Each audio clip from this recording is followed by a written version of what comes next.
नमस्कार, city Varanasi live में आप सभी का स्वागत है। मैं हूं ममता चौरसिया। आइए नजर डालते हैं आज के हेडलाइंस पर। बैंक कर्मी और साइबर सेल की तत्परता से एक सेवानिवृत्त अधिकारी के बचाए गए 39 लाख रुपए।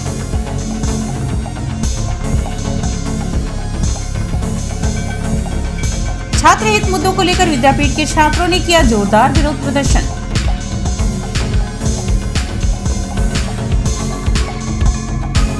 वाराणसी से दिल्ली जा रही सरदार पटेल की 150 यूनिट मार्च के डेलीगेट्स का कैंट स्टेशन पर किया गया भव्य स्वागत। और इंटरनेशनल हिंदू स्कूल में 16वें भाषा उत्सव का हुआ भव्य आयोजन। नगर के कई विद्यालयों ने की सहभागिता।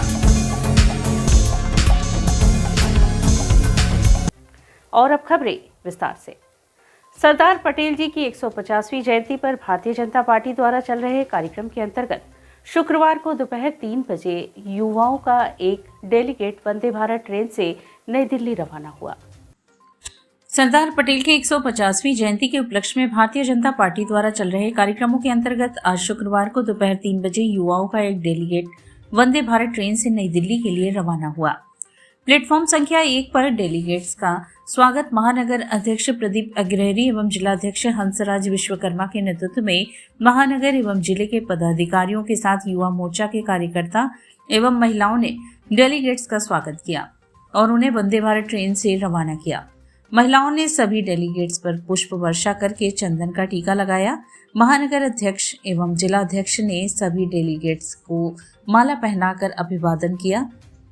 सभी डेलीगेट्स एवं कार्यकर्ता हाथों में तिरंगा लिए हुए भारत माता की जय, वंदे मातरम, सरदार पटेल अमर रहे नारा लगा रहे थे एवं ढोल नगाड़े की थाप पर नृत्य करते हुए अपनी खुशी का इजहार कर रहे थे।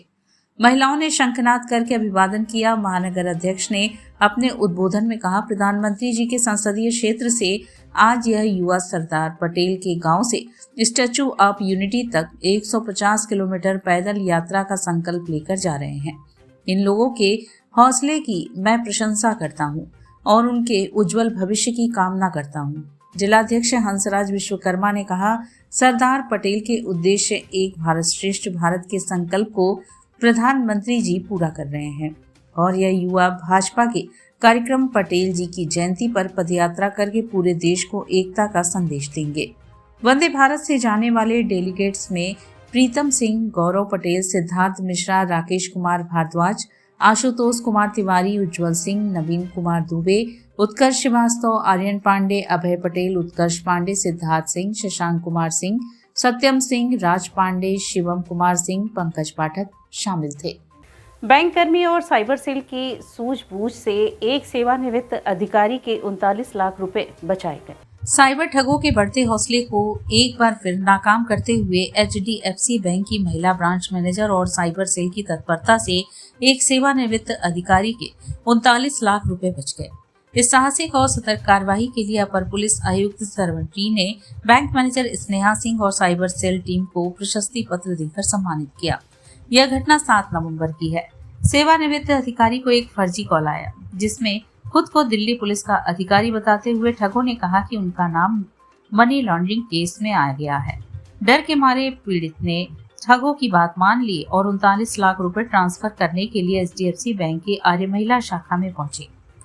वहां ब्रांच मैनेजर स्नेहा सिंह ने जब इतनी बड़ी राशि निकालने और तुरंत ट्रांसफर करने का कारण पूछा तो पीड़ित सकपका गए। उनकी हिचकिचाहट और बातों से स्नेहा सिंह को शक हुआ। उन्होंने तुरंत साइबर सेल को सूचना दी। सूचना मिलते ही साइबर सेल के ऑफिसर विराट सिंह मौके पर पहुंचे। पूछताछ में मामला संदिग्ध लगा तो उन्होंने तुरंत ACP विद्युत सक्सेना को अवगत कराया। ACP स्वयं बैंक पहुंचे और कॉल करने वाले नंबर की जांच की। नंबर पर दिल्ली पुलिस का लोगो लगा था, लेकिन जिस खाते में पैसे ट्रांसफर करने को कहा जा रहा था वह पटना के बंधन बैंक का था। इस खुलासे के साथ ही साइबर फ्रॉड की पोल खुल गई। समय रहते कार्यवाही से 39 लाख रुपए की ठगी टल गई और पीड़ित के खाते को सुरक्षित कर दिया गया। इस पूरी घटना में ब्रांच मैनेजर स्नेहा सिंह की सतर्कता और साइबर पुलिस की त्वरित प्रतिक्रिया सराहनीय रही। अपर पुलिस आयुक्त सरवण टी ने कहा, ऐसे सतर्क बैंक कर्मी और हमारी साइबर टीम ही आम जनता को ठगी से बचा सकते हैं। यह टीम वर्क का बेहतरीन उदाहरण है। एसीपी विदुत सक्सेना ने लोगों से अपील की है कि पुलिस या कोई सरकारी एजेंसी कभी फोन पर पैसे मांगने या ट्रांसफर करने को नहीं कहती। ऐसा कोई कॉल आए तो तुरंत नजदीकी थाने या साइबर सेल पर सूचना दें। स्नेहा सिंह जैसे सतर्क बैंक कर्मियों की वजह से ही आज एक परिवार की जमा पूंजी सुरक्षित रह सकी। यह खबर उन तमाम लोगों के लिए प्रेरणा है जो डिजिटल ठगी के शिकार होने से डरते हैं कि सतर्कता और सही समय पर सही कदम से हर मुश्किल को रोका जा सकता है। कोई भी व्यक्ति का नाम और कोई भी आंकड़ा अंकित नहीं कर पाऊंगी। तो ये घटना हमारी 7 नवंबर की है, जिस दिन हमारे यहाँ पे सीनियर सिटीज़न अंकल आंटी हमारी ब्रांच में आते हैं और एक बड़ी रकम की राशि को ट्रांसफ़र करने के लिए हमें रिक्वेस्ट करते हैं। और जब हम लोगों ने ये देखा कि वो अमाउंट काफ़ी बड़ा है और हम लोगों ने उनसे बोला कि इन्फॉर्मेशन लेना चाहा कि आप कहाँ ये अमाउंट ट्रांसफ़र करना चाह रहे हैं, तो फिर उन्होंने कुछ अस्था दिखाई और उनके हाव भाव से पता लग रहा था कि वो बहुत घबराए हुए और डरे हुए और सहमे हुए हैं। तो हम लोगों ने बिना देरी किए हुए अपने सीनियर को कॉल किया, इन्फॉर्म किया। हमारे सीनियर ने साइबर सेल को इन्फॉर्म किया और साइबर सेल से विराट सिंह जी ने 2 ऑफिशियल को भेजा। और उस दिन क्योंकि पीएम सर की विज़िट भी थी, तो हमारे एसीपी सर पीएम फ्लीट में विज़िट थे। उसके बावजूद उन्होंने वीडियो कॉल पर उन्हें आधे घंटे तक समझाने की कोशिश की और समझने की कोशिश की कि ये साइबर फ्रॉड है कि नहीं। फिर हम लोगों ने उन्हें फैमिली मेम्बर्स को इन्फॉर्म किया और फैमिली मेम्बर्स के पास भी कोई इन्फॉर्मेशन नहीं था। और तब हम लोगों को एहसास हुआ कि ये कोई षड्यंत्र और जालसाजी में फंसे हुए हैं। फिर साइबर सेल के हेल्प के तहत हम लोग फिर ये बड़ा साइबर फ्रॉड रोक पाए। क्वेश्चंस पूछे उनसे कि क्या जिस अकाउंट में वो ट्रांसफर कर रहे हैं। हमारा एक फॉर्मेट है क्वेश्चंस का जो हमने बैंक के साथ शेयर किया, उसी फॉर्मेट पे हम लोग जो भी एक अनयूजुअल अमाउंट ट्रांसफर होता है तो उस पर हम क्वेश्चन तैयार करके उनसे पूछा जाता है। हमने पूछा कि जिस अकाउंट में वो ट्रांसफर कर रहे हैं क्या वो पहली बार कर रहे हैं, उन्होंने बोला हाँ। तो जिस अकाउंट में ट्रांसफर कर रहे हैं क्या उस व्यक्ति को जानते हैं, उन्होंने ना में जवाब दिया। फिर हम लोगों का सस्पिशियस और गहरा हुआ तो हमारी ब्रांच मैनेजर मैडम से बात हुई तो उन्होंने उससे लास्ट डायल जो नंबर है उन्होंने वो उपलब्ध कराया। तो ऑसिन टूल से हम लोगों ने जानकारी इकट्ठा करते हुए पता लगाया कि उस नंबर पे जो व्हाट्सएप डीपी लगी है वो दिल्ली पुलिस की डीपी लगी हुई है। तो यहाँ से हमारा शक जो है और बिल्कुल पक्का हो गया कि ये किसी डिजिटल अरेस्ट फ्रॉड में शायद ये फंस गए हैं। तो काफ़ी देर तक वार्ता करने के बाद हम लोगों ने लास्ट में इनसे ये कहा कि सर प्लीज़ आप हम रिक्वेस्ट करते हैं कि आप किसी घर वाले से राय ले लीजिए। तो उस पर उनकी सहमति बन गई और वो वहाँ से वापस चले गए। तो आज कुछ 2-3 दिन पहले वो वापस आए और जब उन्होंने राय मशवरा लिया अपने फैमिली से तो उन्हें रियलाइज हुआ कि हाँ वो एक डिजिटल अरेस्ट फ्रॉड में फंस गए थे। और पुलिस को आके और बैंक कर्मचारी को आके उन्होंने काफ़ी धन्यवाद दिया और वो काफ़ी अप्रिशिएटिव थे उनके वर्ड से कि उनकी जो जमा पूंजी थी, जो रिटायर्ड का जो फंड था, रिटायर्ड पेंशन फंड था, वो खोने से बच गए। विद्यापीठ के छात्रों ने छात्र हित के मुद्दे को लेकर जोरदार प्रदर्शन किया। महात्मा गांधी काशी विद्यापीठ में छात्राओं को लेकर छात्रों का जबरदस्त विरोध प्रदर्शन देखने को मिला। मीडिया से बात करते हुए धरनारत छात्र नेताओं ने बताया कि हमारे विश्वविद्यालय में पिछले दिनों दीक्षांत समारोह हुआ था जिसमें राज्यपाल महोदय ने शिरकत की थी। उन्होंने यहाँ पर मेस चालू करने के लिए बोला था कि हर विद्यालय में मेस चलना चाहिए, जहाँ बच्चे रहते हैं उनके खाने पीने की व्यवस्था होनी चाहिए। अगर बच्चों को सही से खाना नहीं मिलेगा तो वो पढ़ाई लिखाई कैसे करेंगे। लेकिन विश्वविद्यालय ने राज्यपाल की बातों का महत्व नहीं रखा। उनकी बातों को काटते हुए आज तक कोई भी काम उनके बातों के ऊपर नहीं उठाया है। इस मामले को लेकर जब भी हम लोग वाइस चांसलर के यहाँ जाते हैं तो 2-3 बातें अच्छी सुनाकर भ्रमित कर देंगे। हमने प्रशासन को भेज दिया है, 1-2 बार हमने रिमाइंड करा दिया, लेकिन हो कुछ भी नहीं रहा है। आज हम लोगों ने इस तरीके से अपनी मांगों को लेकर इस बात को रखा है। हम सभी छात्रों से निवेदन करते हुए शांतिपूर्ण तरीके से धरने पर बैठे हैं। कोई भी प्रशासनिक अधिकारी अभी तक नहीं आया है, लेकिन कोई भी प्रशासनिक अधिकारी यहाँ पर जिम्मेदार नहीं है। हमारी मुख्य मांग यह है कि छात्र 5th सेमेस्टर में आ चुके हैं और उनका 2nd सेमेस्टर का भी रिजल्ट नहीं निकला है। इन्हीं सब छात्र हित मुद्दे को लेकर हम लोग विरोध प्रदर्शन कर रहे हैं। हमारी ये है कि हमारे विश्वविद्यालय में हर साल की बात 30 बाती भी दीक्षांत समारोह हुआ था।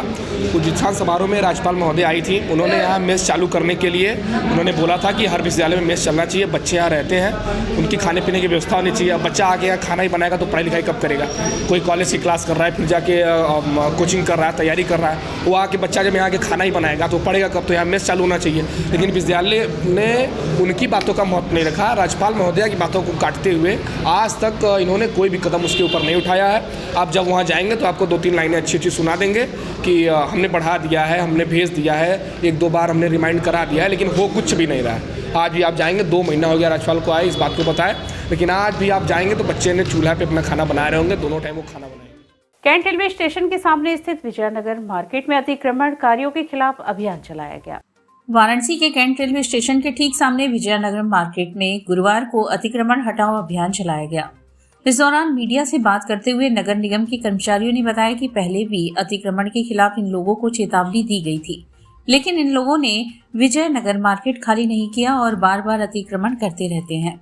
इसकी वजह से आज हम लोगों ने अतिक्रमण हटाओ अभियान चलाकर अतिक्रमण को हटाया है, जिसमें कई लोगों का चालान भी किया गया और उन्हें सख्त हिदायत दी गई कि अगर दोबारा अतिक्रमण करते हैं तो उनके खिलाफ कार्रवाई की जाएगी।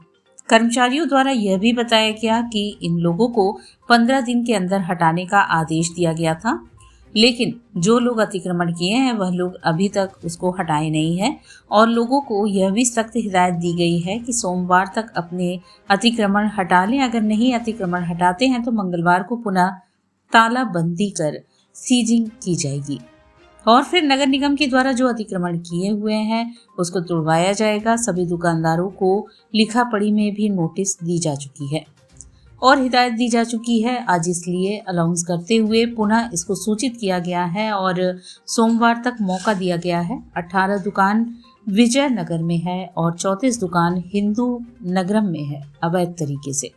निर्वाचन आयोग के दिशा निर्देश अनुसार वाराणसी में कुल 31,53,000 मतदाताओं को गणना प्रपत्र वितरित किया जा रहा है।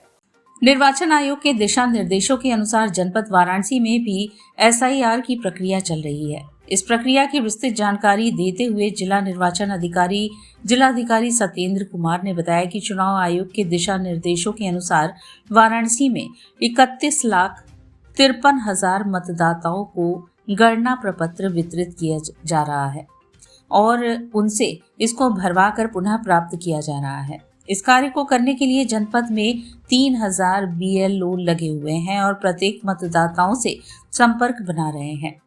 इन गणना प्रपत्रों को ERO के माध्यम से डिजिटलाइजेशन करने का कार्य किया जा रहा है। उन्होंने मतदाताओं से अपील की है कि इसमें घबराने की कोई आवश्यकता नहीं है। आपको जो भी प्रपत्र दिए जा रहे हैं उसको विधिवत भरकर BLO को वापस करना है। अगर ऐसा नहीं हो पाता है तो भी आप घर बैठे ऑनलाइन माध्यम से अपने प्रपत्र को भर सकते हैं। इसलिए सभी से अपील है कि वह समय रहते अपने इस कार्य को पूर्ण कर लें, जिससे कि तिथि तक इस कार्य को किया जा सके।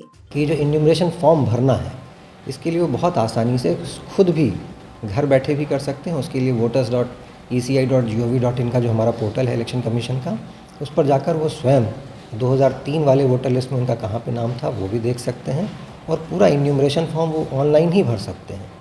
उसके अतिरिक्त सभी BLOs के पास में 2003 की मतदाता सूची है।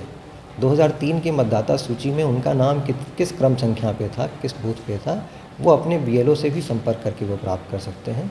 सभी पॉलिटिकल पार्टीज़ को भी 2003 के जो वोटर लिस्ट है वो उपलब्ध कराया गया है और उसके माध्यम से जो बूथ लेवल एजेंट्स हैं वो भी उनको इस प्रक्रिया में मदद कर रहे हैं। तो लगातार सभी तरीक़ों से सभी वोटर्स को मदद करते हुए उनका जो इन्यूमरेशन फॉर्म है उसको भरवाने में मदद की जा रही है और BLOs द्वारा उसको कलेक्ट करके उसको डिजिटाइज़ करके उनका फॉर्म ऑनलाइन किया जा रहा है। मैं सभी मतदाताओं से यही अपील करूँगा कि आप लोग अपने BLO से संपर्क करके अपना संपूर्ण प्रपत्र जो है वो भरें और जल्द से जल्द वो अपने BLO को जमा करें ताकि ससमय उसको हम लोग डिजिटाइज़ करके अपलोड कर पाएँ।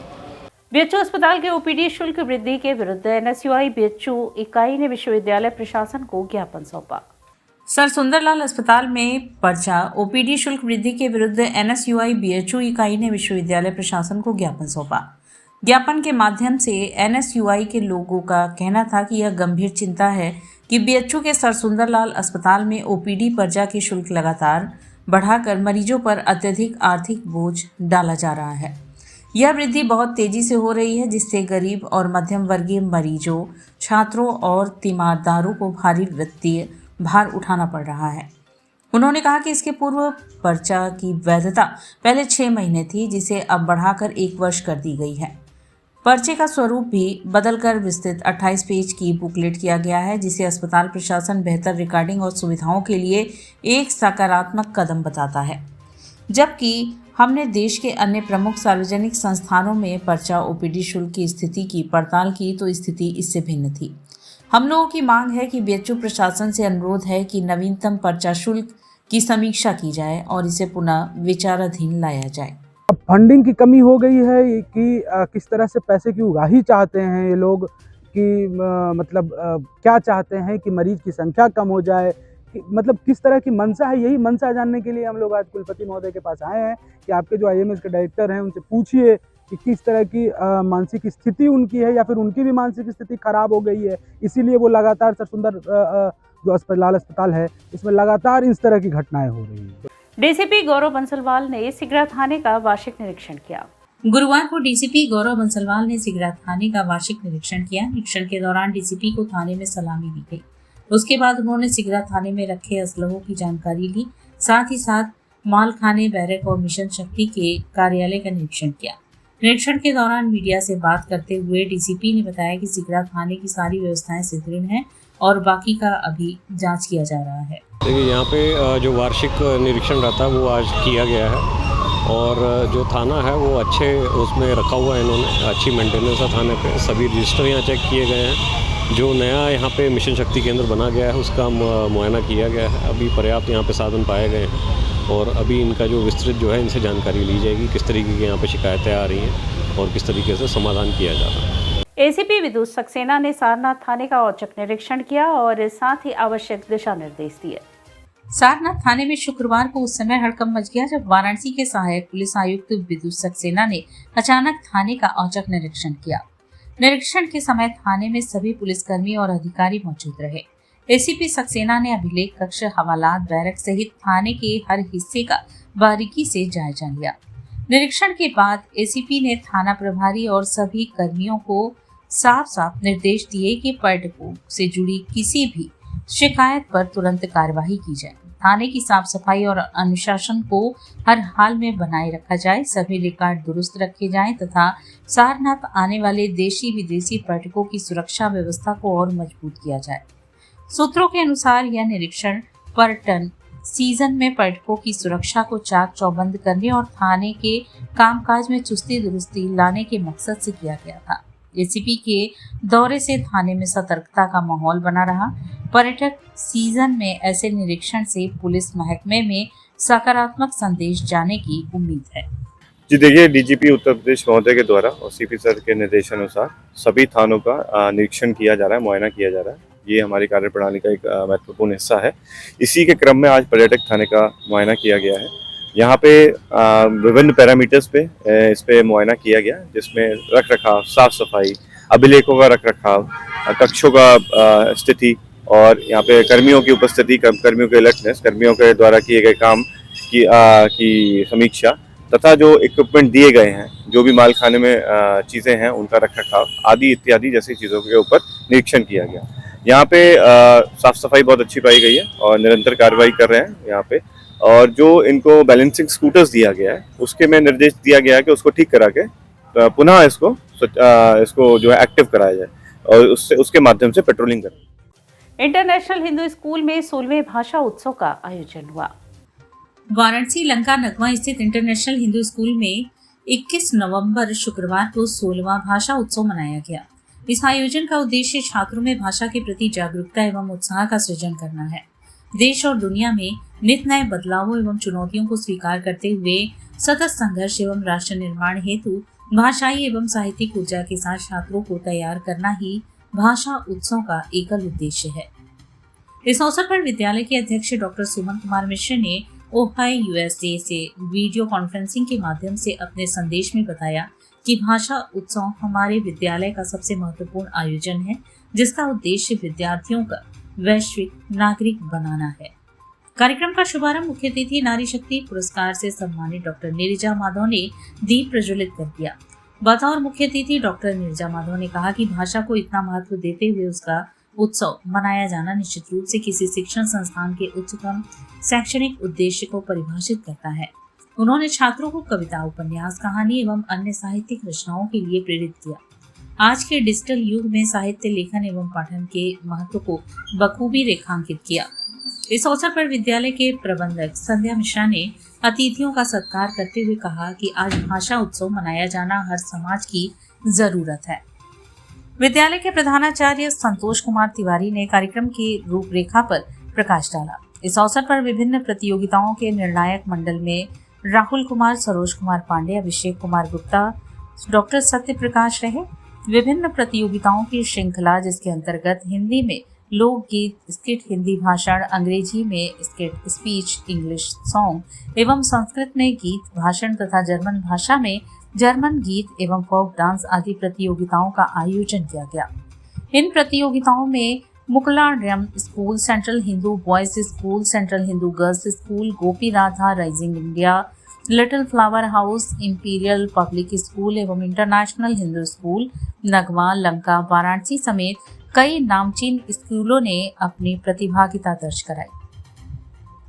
कार्यक्रम का समापन विद्यालय के उप प्रधानाचार्य गणेश शंकर चतुर्वेदी के धन्यवाद ज्ञापन से हुआ। कार्यक्रम में विद्यालय के सलाहकार जयंती सामंत, हेड मिस्ट्रेस अनुपम श्रीवास्तव समेत समस्त शिक्षार्थी एवं कर्मचारी उपस्थित रहे। इंटरनेशनल हिंदू स्कूल के पूरे प्रांगण को और इसके मेंटेनेंस के लिए मैं बहुत बधाई देती हूँ कि जहाँ बच्चों के सर्वांगीण विकास के लिए सारी सुविधाएं हैं। और दूसरा मुझे बहुत सुखद लगा कि बहुत सारे विद्यालयों में मेरा जाना होता है, लेकिन कहीं पर भी मैंने भाषा उत्सव नहीं देखा है। हिंदी उत्सव हो सकता है और भी कोई उत्सव हो सकता है। आजकल लिट फेस्ट वगैरह बहुत चल रहा है, कुछ स्कूल उसके आयोजन प्रयोजन में लगे हुए हैं, लेकिन भाषा उत्सव जैसे शब्द के साथ बच्चों को जोड़ना और केवल अपने विद्यालय के बच्चों को ही नहीं जोड़ना बल्कि पूरे प्रांत के या दूसरे स्कूलों के बच्चों को भी प्रतिभाग करने के लिए प्रोत्साहित करना, ये अपने आप में एक बहुत अनूठा प्रयास है अपनी भाषा की रक्षा के लिए और दूसरी भाषाओं के ज्ञान के लिए। तो यहाँ पर मैंने देखा संतोष तिवारी जी जो प्रिंसिपल हैं और संध्या मिश्रा जी हैं, जयंती जी हैं, अनुपम श्रीवास्तव हैं, इन लोगों के आग्रह पर जब मैं यहाँ पर आई तो मुझे बहुत अच्छा लगा कि केवल हिंदी भाषा का उत्सव नहीं है, ये अंग्रेजी का भी है, ये जर्मन का भी है और सबसे बड़ी बात हमारी जो प्राचीनतम भाषा है, हमारे वेदों की जो भाषा है, संस्कृत के बारे में भी यहाँ पर इस उत्सव में हमने देखा। I heartily welcome our chief guest, Dr. Nirja Madhav ji, and all the judges of today's event. I really feel proud to announce that this is our 16th Bhasha Utsav. Bhasha Utsav is a language festival. We teach 4 languages at our school, including English, Hindi, Sanskrit and German. The aim of Bhasha Utsav is to create language are known among the students. So, good luck to all the participating enjoy. Kashi संवाद कार्यक्रम में विकसित भारत पर चर्चा की गई। मंत्री अनुप्रिया पटेल ने बताया कि 2070 तक नेट जीरो कार्बन उत्सर्जन का लक्ष्य रखा गया है। बीएचयू के मालवीय मूल्य अनुशीलन केंद्र में आयोजित काशी संवाद कार्यक्रम में प्रशासन और नीति निर्माण से जुड़े कई महत्वपूर्ण पहलुओं पर चर्चा हुई। पूर्व मुख्य सचिव अवनीश अवस्थी ने कहा कि काशी ने पिछले कुछ वर्षों में अद्भुत परिवर्तन देखा है। उन्होंने याद किया कि पहले वे अपनी पत्नी मालिनी के साथ बनारस की पुरानी गलियों में सहजता से घूमते थे, लेकिन अब शहर की बनावट, सुविधाएं और गतिशीलता बिल्कुल बदल चुकी हैं।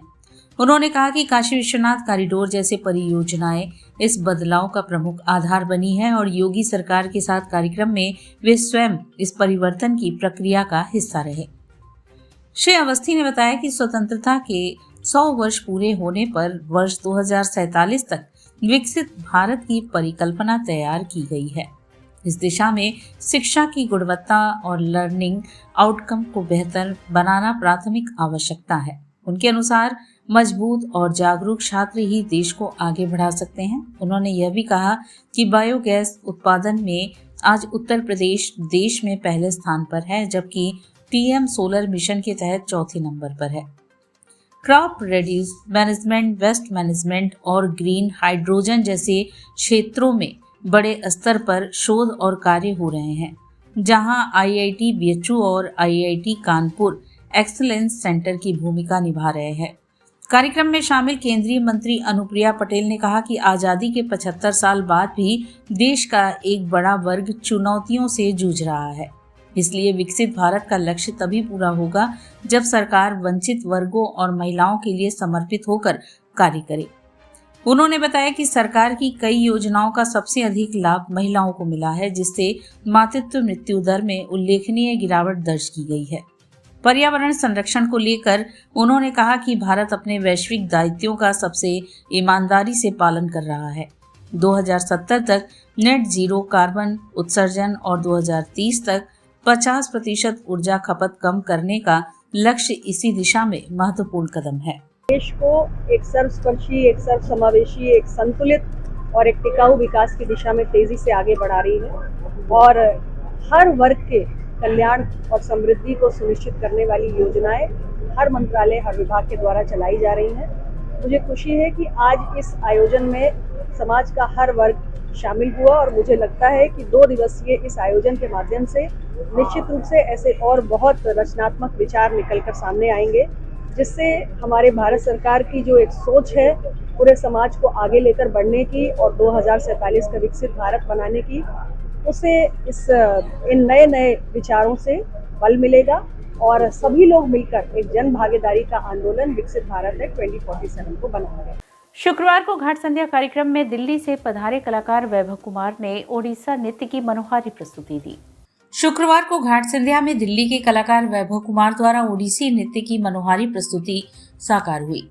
आरंभ पुष्पांजलि से हुआ, जिसमें भगवान जगन्नाथ, देवी भूमि, गुरुजनों एवं वरिष्ठों को प्रणाम अर्पित किया गया। इसके उपरांत ओडिसी नृत्य शैली में निबद्ध शिव तांडव की अभिव्यक्ति भावपूर्ण रही, जो गुरु देवा प्रसाद दास जी की परंपरा पर आधारित रही। इसके बाद शिव स्तुति और ऊर्जामय तांडव प्रस्तुत किया गया।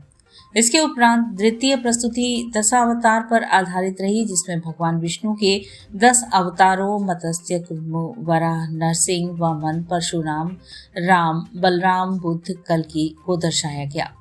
रचनाओं का संयोजन रहा पद्मश्री गुरु दुर्गा चरण रणवीर जी का। कलाकार को प्रमाण पत्र प्रदान किया गया। ब्रिटेन के वरिष्ठ मनोचिकित्सक डॉक्टर श्रीपति उपाध्याय द्वारा अपने कलाकार को शुभकामना देते हुए उन्होंने कहा कि आगामी दोनों में उनकी नवस्थापित संस्था कला संगम द्वारा कला संगम ग्लोबल द्वारा उत्तर दक्षिण के कलाकारों का पारस्परिक प्रदर्शन साकार किया जाएगा। संचालन किया गया डॉक्टर प्रीतेश आचार्य द्वारा। नमामि गंगे ने मणिकर्णिका घाट पर सफाई कर श्रद्धालुओं और पर्यटकों के बीच स्वच्छता की अलख जगाई। मां गंगा से भावनात्मक रूप से जुड़ने और सार्वजनिक भागीदारी को बढ़ावा देने के उद्देश्य से नमामि गंगे और नगर निगम ने शुक्रवार को मोक्ष द्वारा मणिकर्णिका अनादि तीर्थ पर स्वच्छता की मुहिम चलाई। मां गंगा सहित समाज के प्रत्येक नागरिक को स्वच्छ और स्वस्थ रखा जा सके, इस निमित्त पर्यटकों और श्रद्धालुओं को स्वच्छता के प्रति जागरूक किया गया। स्वच्छता अभियान में पर्यटक और श्रद्धालु भी सहयोगी बने। इस दौरान गंगा तट की सफाई करके श्रद्धालुओं और पर्यटकों को गंगा और घाटों को स्वच्छ रखने की शपथ दिलाई गई, जिससे वे स्वच्छता के प्रति जागरूक और जिम्मेदार बने। नमामि गंगे काशी क्षेत्र के संयोजक व नगर निगम के स्वच्छता ब्रांड एम्बेसडर राजेश शुक्ला ने कहा कि नियमित रूप से चलाए जा रहे स्वच्छता मुहिम का मुख्य उद्देश्य गंगा के प्रदूषण में कमी लाना और उसका संरक्षण और कायाकल्प करना है। इन जागरूकता अभियानों के माध्यम से स्वच्छता के प्रति आम जनता की सक्रिय भागीदारी पर जोर देना है। आयोजन के दौरान नन्हे गुरु दिनेश चौबे, संजय द्विवेदी, निमेश द्विवेदी, नगर निगम के कर्मचारी, पर्यटक एवं श्रद्धालु शामिल रहे। गंगा के तट पर कोई गंदगी न करें, पॉलिथीन का विसर्जन न करें, कपड़ों का विसर्जन न करें। जो धार्मिक सामग्रियां हैं, मूर्तियां हैं, तस्वीरें हैं, अन्य कई दिनों तक रखी हुई सामग्रियां जो हम गंगा जी में लाकर विसर्जित करते हैं, उनको गंगा में समर्पित न करें। यह कार्य करके हम अपनी सनातनी संस्कृति की गौरव माँ गंगा के लिए कुछ कर पाएंगे। आइए मिलकर हम संकल्प लें कि अपनी गंगा का तट साफ सुथरा रखेंगे और मिलकर गंगा के किनारे को स्वच्छ और मनोरम बनाएंगे। सुसवाही के पंचायत भवन पर जनता SIR फॉर्म को लेकर काफी उत्साहित है। चितईपुर थाना अंतर्गत सुसवाही के पंचायत भवन पर पिछले 2 दिनों से यहां के पार्षद सुरेश पटेल और गुड्डू द्वारा SIR फॉर्म को जनता द्वारा भरवाया जा रहा है, जिसको लेकर जनता में काफी उत्साह देखने को मिल रहा है और लोग अपना फॉर्म भरवा रहे हैं। वहीं क्षेत्र के पार्षद गुड्डू पटेल ने बताया कि यह फॉर्म भारत निर्वाचन आयोग से SAR का कार्य किया जा रहा है और यह उत्तर प्रदेश में भी लागू कर दिया गया है। हम अपने क्षेत्र में ग्राम सभा पंचायत भवन में यह कार्यक्रम लगातार चला रहे हैं। SIR का फॉर्म भरवाया जा रहा है। लोगों से कहा जा रहा है कि ज़्यादा से ज़्यादा लोग आएं और अपना फॉर्म भरें, जैसा कि निर्वाचन आयोग और सरकार की मंशा है, और उसे हिसाब से फ्रेश वोटर लिस्ट बनाकर अपने लोकतंत्र को और मजबूत बनाएं। फॉर्म देख रहे हैं कि भारत निर्वाचन आयोग के आदेश से SIR का कार्य जो है उत्तर प्रदेश में भी लागू कर दिया गया, जिसके तहत हम अपने सुसवाही जो अब तो ग्राम सभा जो पंचायत भवन था, उसी पंचायत भवन पर एक कार्यक्रम लगातार चल रहा है। SIR का फॉर्म भराया जा रहा है। लोगों से कहा जा रहा है ज़्यादा से ज़्यादा लोग इसमें आए और अपना फॉर्म भरे, जैसा कि निर्वाचन आयोग और सरकार की मंशा, उस हिसाब से हम लोग एक फ्रेश वोटर लिस्ट बनाकर अपने लोकतंत्र को मजबूत करने। इसी के साथ सिटी वाराणसी लाइव का यह प्रसारण यही समाप्त होता है। ममता चौरसिया को दे इजाजत। नमस्कार।